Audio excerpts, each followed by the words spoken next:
Welkom bij het programma Gewest Friesland. Dat lid reportages zien zat iedereen bij het programma van Gewest.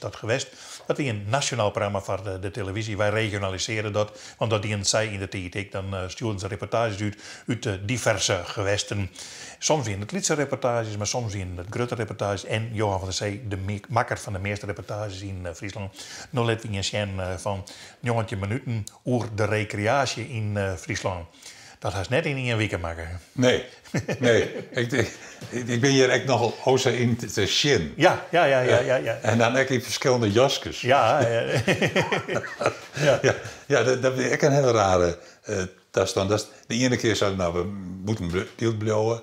En in dit geval, presenteer het maar op film. Ja. En dus dat doe ik in dit geval ik. Ja, maar dan komt er niet eens met de hamvraag in het begin van de reportage. Dat vertel ik nogal verder. Wat wil je nog meer? Ja. Zie het niet meer echt doorheen dat de recreatie druk van Friesland te heuvel is.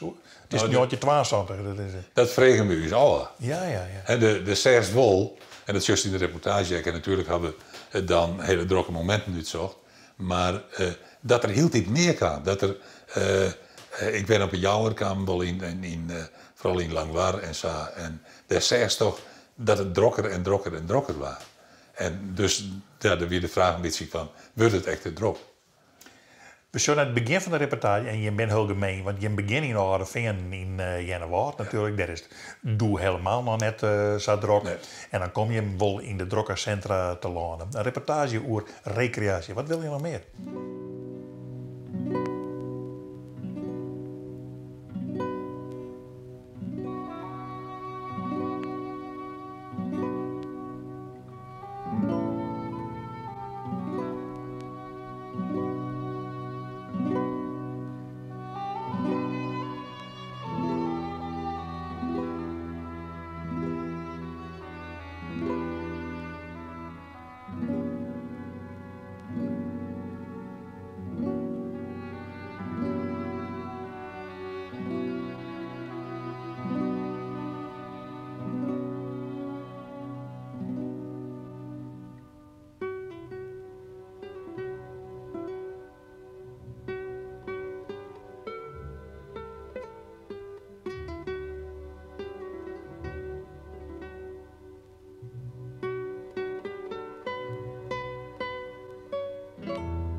Wat wil je nog meer? Rust, ruimte, natuurschoon. Dat alles heeft Friesland te bieden in zijn watersportgebied. Wel 30 meren, een dikke 1000 kilometer meest met riet begroeide oevers en aantrekkelijke dorpen met duizenden lichtplaatsen.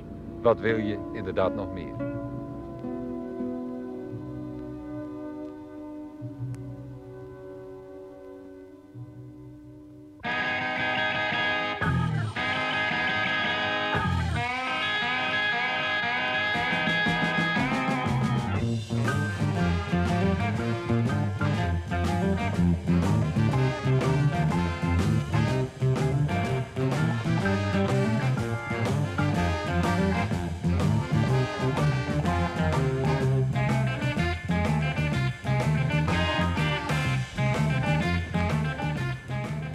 Maar wil Friesland meer? Meer toeristen? Want het is natuurlijk wel echt duidelijk dat als die stroom toeristen steeds maar stijgt, het snel zal zijn afgelopen met die zoveel geprezen rust en ruimte. Er zijn ook plaatsen waar dat is gebeurd. Moeten er beperkingen worden opgelegd? Of moeten er steeds nieuwe voorzieningen voor die toerist gemaakt worden? En is dat economisch wel zo interessant? Dat zijn vragen die in dit programma aan de orde komen. Die vragen hebben we gesteld in Langweer, in Ter Horne, in Grauw en in Lemmer. Lemmer is een van de watersportcentra in Friesland. Wordt het hier niet te druk? Ja, dat heeft dus de Raad zich ook afgevraagd. De Raad heeft dan ook besloten over dit punt dus van de herfst, oktober, november van dit jaar een discussie te houden met de bevolking. Kunt u, als de bevolking gezegd heeft, we vinden het wel welletjes, er hoeven geen meer toeristen te komen, kunt u dan een duidelijke stop laten horen aan die toerist? Dat zal nooit een duidelijke stop kunnen zijn. Een stop op de doorgaande recreant en die hebben we dus ook veelvuldig hier. En dat is elke jaar neemt dat toe met een aantal tussen de 1500 en 2000 schepen. Dat hebben we natuurlijk niet in de hand. Ik dacht wel dat de noodzaak is dat vooral de ontwikkeling, niet alleen in Lemmer, maar ook daarbuiten, een begeleiding nodig heeft van de provincie met name. Vindt u dat de provincie tot nu toe te weinig gedaan heeft? Ik krijg toch de indruk dat wij als gemeenten op een gegeven moment te individueel bezig zijn plannen te ontwikkelen. En dat wij dus, als we willen voorkomen dat wij later ergens spijt van krijgen, dat we zeggen, ja, dit is een te overhaast besluit geweest, dat we dit in duidelijke samenspraak tot een gezamenlijke oplossing moeten komen.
Ter Horne is een watersportcentrum waar in de zomer erg veel mensen naartoe komen.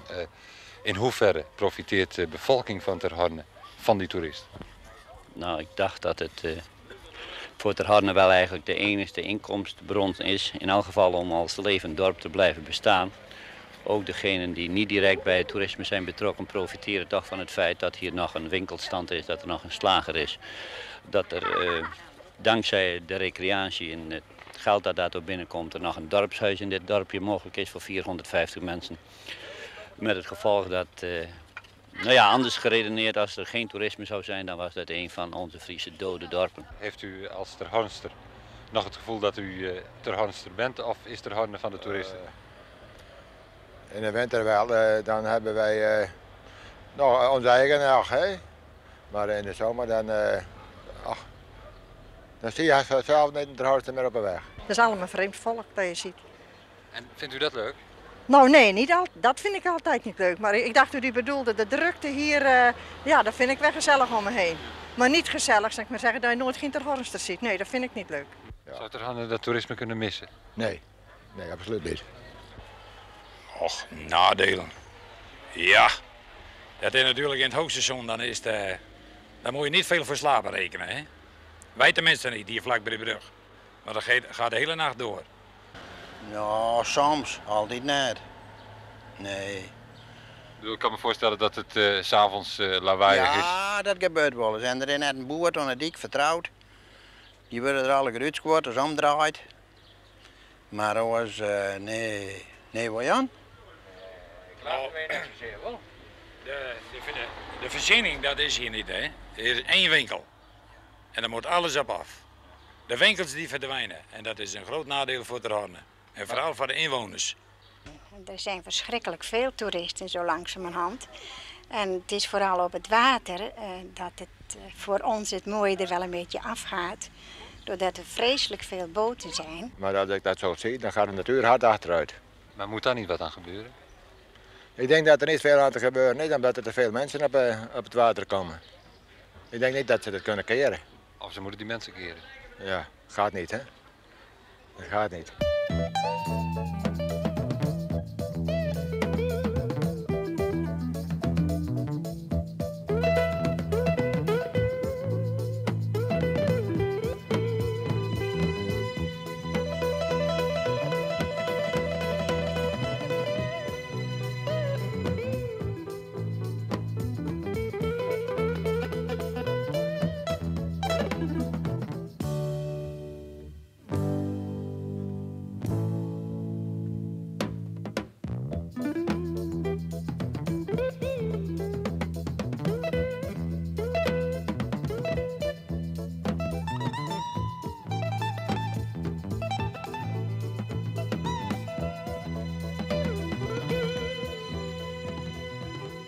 schijnt wel, hoe meer welvaart we hebben, hoe erger het wordt met de verontreiniging. Maar verder, het probleem op zichzelf blijft natuurlijk, hoe meer mensen naar je aantrekt, hoe meer vervuiling ook. En vandaar dat we ook wat dat betreft ergens een grens zullen moeten trekken. En of die grens hier nu nationaal gezien al bereikt is, ik vermoed nog niet helemaal.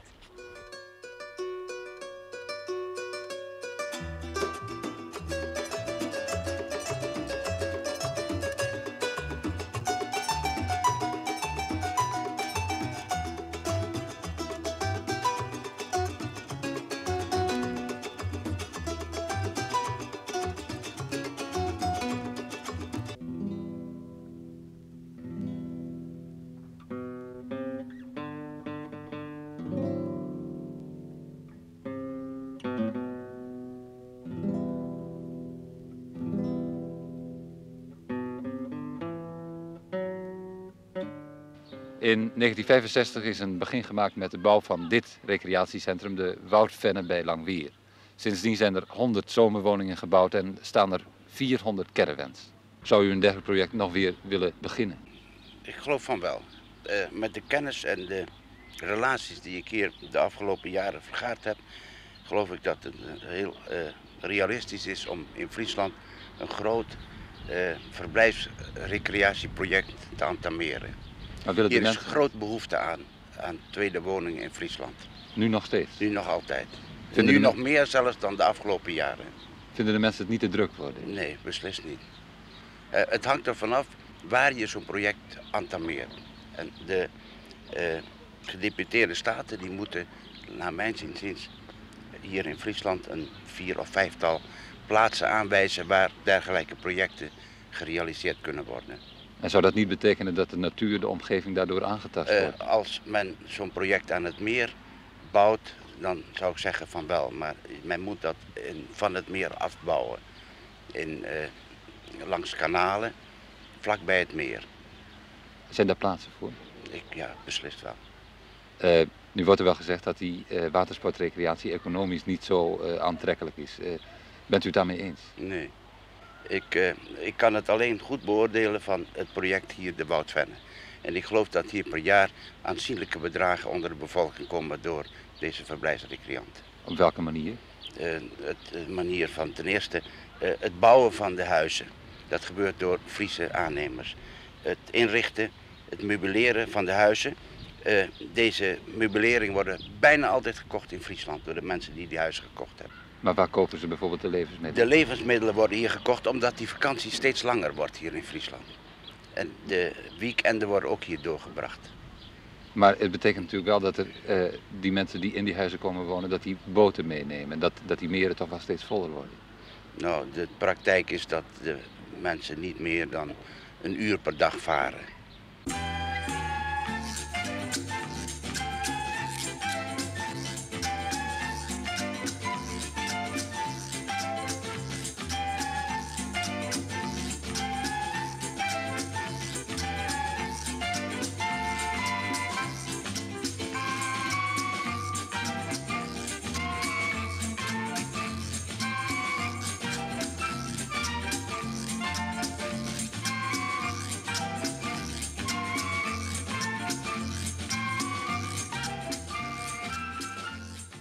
Grauw zit vol, iedere zomer weer. En dan kun je wel eens afvragen in hoeverre profiteren de inwoners van Grauw van die toeristen?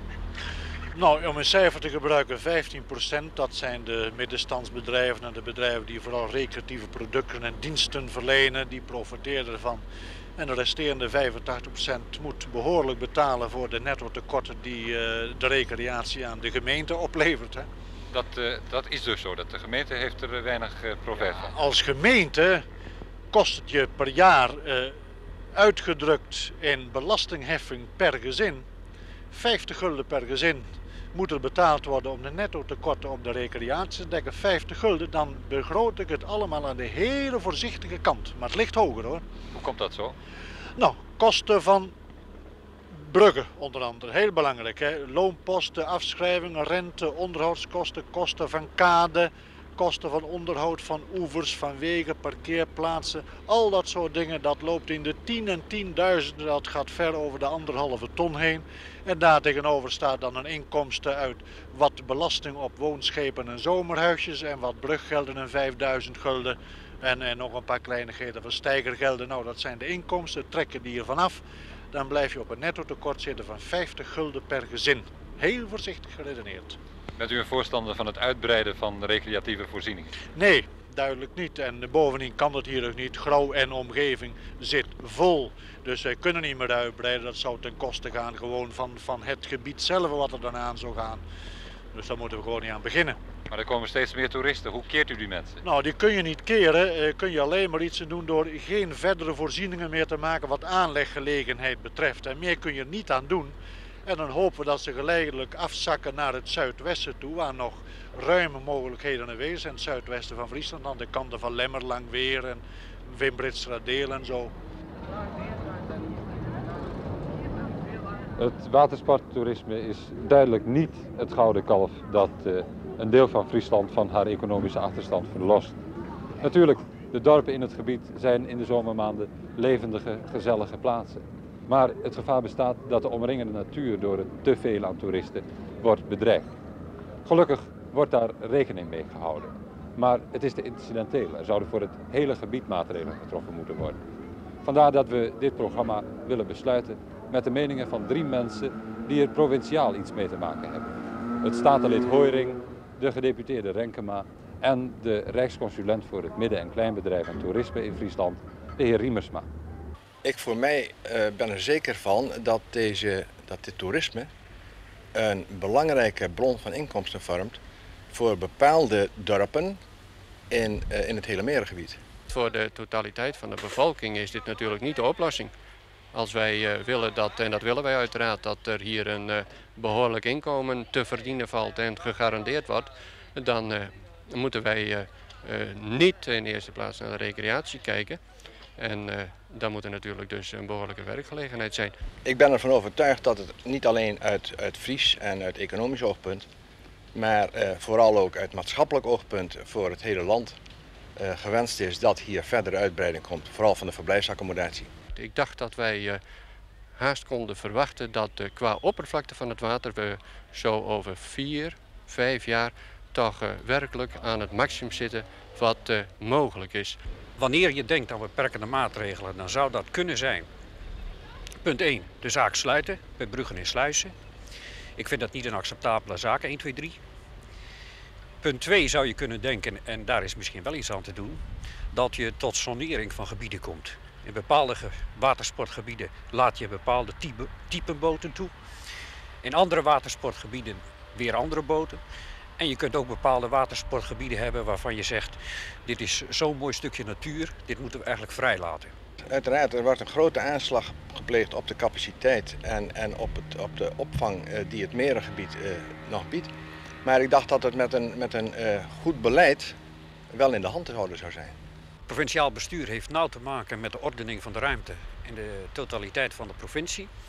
En zuiver al uit ruimtelijk beleid gezien meen ik dat de provincie invloed moet kunnen uitoefenen op de totstandkoming van recreatieve voorziening ergens in de provincie. U weet, alles gaat hier nogal langzaam in deze provincie. Dat geldt niet alleen voor het bestuur, maar dat geldt ook voor de ondernemers. We zijn hier niet zo erg vlot in deze provincie. We zijn niet van dat doorpakkerige. Maar het overkoepelende orgaan, dus de provincie, zal in de eerste plaats met een totale beleidsvisie moeten komen. Wij hebben in de structuurschets die voor het Friese Merengebied is vastgesteld van 66 ging daar ook van uit. We hebben steeds het standpunt gehuldigd dat je de recreatieve voorzieningen zo dicht mogelijk bij kernen, bij centra zou moeten plaatsen. Om te voorkomen dat die recreatie zich ontwikkelde op elk willekeurig punt langs oevers van meren. Ik dacht trouwens wel dat de verblijfsrecreatieve voorzieningen heel goed ook in dit landschap kunnen worden aangepast, mits ze niet helemaal in de open ruimte worden geprojecteerd. Wanneer je voorzieningen pleegt, die moeten natuurlijk een acceptabele omvang hebben. Dat is ook ten aanzien van alle milieuhygiënische aspecten die hierbij een rol spelen van belang, om deze zaak goed op poten te kunnen zetten. En dan is het bovendien van belang dat je ze aan laat leunen tegen een bepaald dorp of kern. U vindt dat de provincie genoeg doet op dit terrein? Ik vind dat de provincie over het algemeen wat de activiteiten op het recreatiebeleid betreft voortreffelijk doen. Alleen dat ze in die zin wel eens veel te ver gaan. Dan zeggen ze zijn net zo gek als wij, de gemeente, dat zij allerlei kosten uitgeven ten behoeve van de recreatie, waarover tegenover geen enkel inkomen uit de recreatie staat. En dat gaat wel heel erg ver hier in Friesland. Dan is de watersport een heilige koe waar je niet aan mag komen.